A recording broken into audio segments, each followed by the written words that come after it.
5년 전 은퇴한 67세 김영환 씨는 하숙집에서 아침을 맞이했습니다. 김 씨는 하숙집에 들어온 지 벌써 3년 정도가 되었습니다.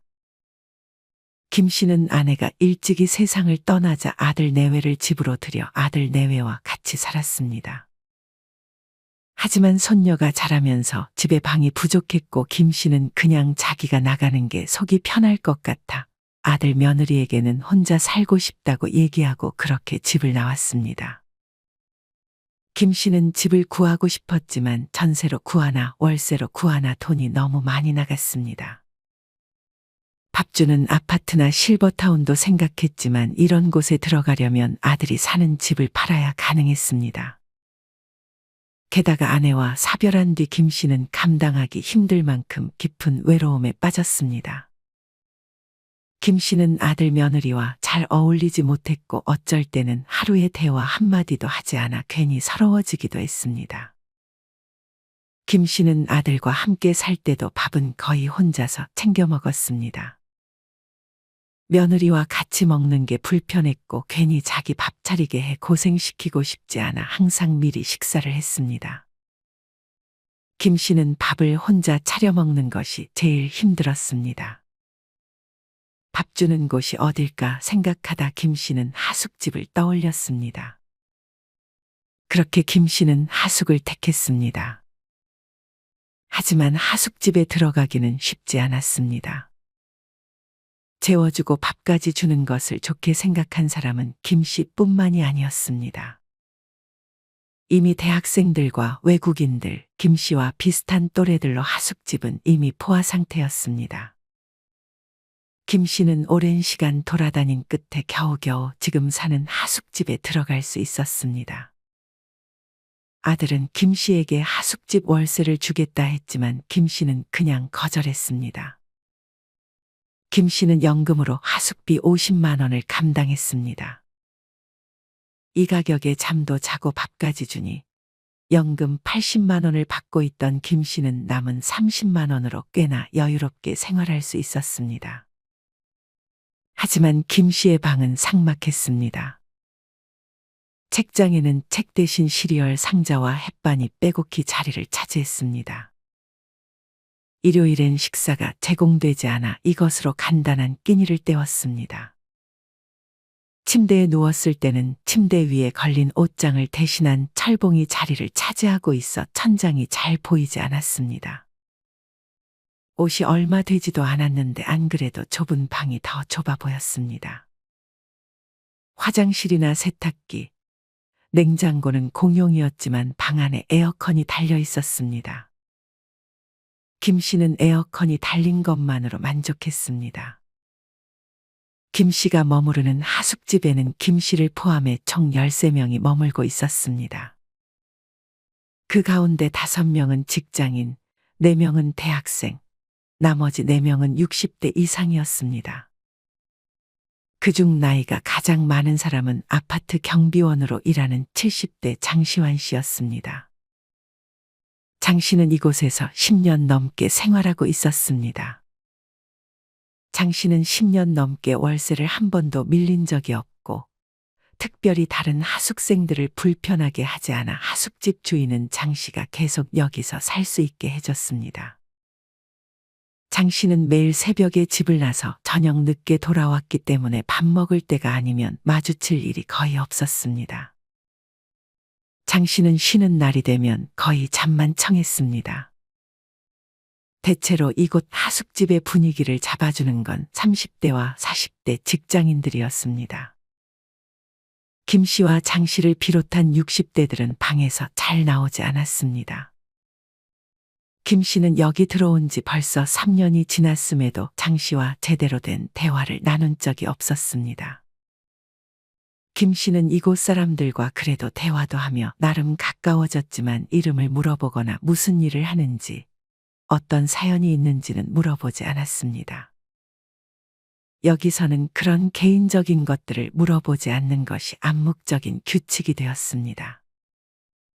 김 씨는 사실 젊은 시절 하숙집에서 지내본 경험이 있었습니다. 하지만 예전 하숙집과 지금의 하숙집은 분위기가 많이 달랐습니다. 그 당시에는 다 젊은 친구들이었고 서로 아주 친했습니다. 이때 하숙집은 대학생들의 전유물이었습니다. 저렴한 가격에 따뜻한 집밥까지 제공이 되니 고시생이나 지방에서 올라온 대학생들에게는 이만한 선택지가 없었습니다. 이때는 하숙집마다 적게는 7명, 많게는 30명이 넘는 곳도 있었습니다. 김 씨는 그 당시 친했던 하숙집 단짝 친구를 간만에 떠올렸습니다. 그때는 식사할 때가 되면 모두 둘러앉아 같이 이야기를 나눴습니다. 그땐 핸드폰이나 그런 것도 없어 지금처럼 밥 먹을 때 핸드폰을 보며 식사하지 않았고 다 같이 모여서 TV를 보기도 했습니다. 어떤 친구는 하숙비로 백미 30kg을 가져오기도 했고, 하숙집 주인은 대학생들을 깨워주고 아프면 약도 사다 주며 부모님의 역할을 대신 해주기도 했습니다. 학교 늦겠다. 어서 와 밥 먹어. 아줌마, 오늘 반찬이 너무 좋아요. 자고 일어나면 밥상이 딱 차려져 있는 것이 김 씨는 제일 좋았습니다. 김 씨는 하숙할 당시 하루 세끼 상다리가 휘어지게 차려주던 정많은 아주머니를 떠올렸습니다. 지금은 아마 80 후반의 나이가 됐을 것이라며 만수무강 하시길 기원했습니다. 당시만 해도 하숙집에 어르신은 없었습니다. 김 씨의 기억으로는 외환위기 때도 하숙하는 어르신을 본 기억이 없었습니다. 하지만 노인 하숙생이 늘어나기 시작한 것은 2003년, 2004년 정도였고 2008년 금융위기가 터지면서 이때부터 눈에 띄게 노인들이 늘었습니다. 김 씨는 이날 늦은 아침을 먹었습니다. 다들 먹고 학교를 가거나 출근했는지 주방은 썰렁했습니다. 그래도 김 씨는 여기에 살며 서로 얘기는 많이 안 하더라도 사람 냄새 맡을 수 있고 그림자라도 볼 수 있는 이곳이 좋았습니다. TV 소리도 들리고 문 여닫는 소리 하나에 김 씨는 위안을 얻기도 했습니다. 들어왔는데 누군가 사람이 안에 있으면 쓸쓸한 마음이 달래지기도 했습니다. 이날 김 씨는 볼일을 보고 저녁에 들어왔습니다. 하숙집에 들어오니 밥 짓는 냄새가 풍겨왔습니다. 이날은 직장인 한 명이 퇴소하고 새로운 젊은 대학생 한 명이 새로 들어온 날이었습니다. 다들 불편하지 않을까 새로운 대학생을 배려해 이목을 집중시키진 않았습니다.